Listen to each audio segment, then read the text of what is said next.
2025-26 অর্থ বছরের বাজেট দেওয়া অন্তর্বর্তী সরকারের জন্য বড় চ্যালেঞ্জ হয়ে দাঁড়াবে বলে মনে করছে সিপিডি।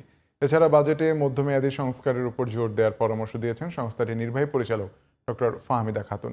করমুক্ত আয়সীমা 4 লাখ টাকা করার সুপারিশের পাশাপাশি বাজেটে প্রত্যক্ষ কর আদায়ের উপর জোর দিয়েছে Centre for Policy Dialogue. Mahi হাসানের রিপোর্টে বিস্তারিত।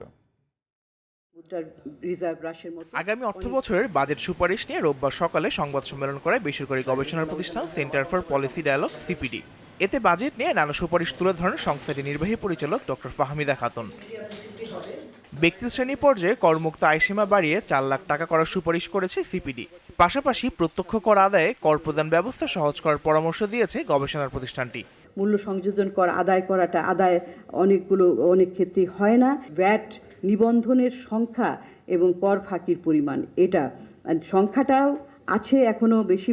ভ্যাট নিবন্ধিত সংখ্যা প্রতিষ্ঠানের সংখ্যা 5 লাখ, কিন্তু প্রকৃতপক্ষে ভ্যাট প্রদানে সক্ষম প্রতিষ্ঠানের সংখ্যা এর চাইতে অনেক বেশি আসলে।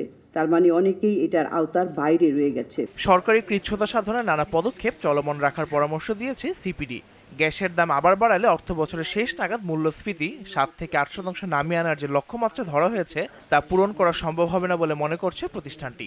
একদিকে আমরা আসলে সম্পদ সঞ্চালন করতে, অভ্যন্তরীণ সম্পদ সঞ্চালন করার ক্ষেত্রে তেমন যোগ্যতা দেখাতে পারছি না। গ্যাসের দাম বৃদ্ধির যে প্রস্তাবটি আছে, সেই প্রস্তাবটা যদি অনুমোদিত হয় তাহলে কিন্তু এই মূল্যস্ফীতির পরিস্থিতিটা আরও খারাপ হয়ে যাবে।